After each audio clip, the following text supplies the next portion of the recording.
som ešte nikdy nerobila, to mi určite pôjde. Sme si povedali s Jankou, inšpirovali sme sa od Pipy a vymysleli sme školu hrou pre dospelákov.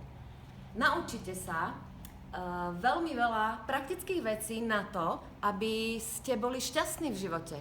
Je to taká škola vedomého života, ale pôjdeme cez hru a trošku tak rozprávkou sme to poňali. A teraz mám pre vás otázku. Poznáte rozprávky? Poznáte? Tak z akej rozprávky je tento výjav? Z akej rozprávky je táto princezná Janka? Napíšte do komentu.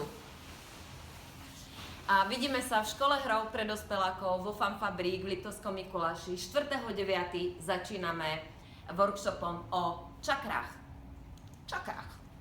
Au, niečo ma tu tlačí. Princezná nám tu na niečo kričí. Princezná. Čo si ma ovína? Joj. Keby to bola šošovica. Alebo hrášok. Ale už nenapovedaj, no. Vidíme sa vo Fanfabrik.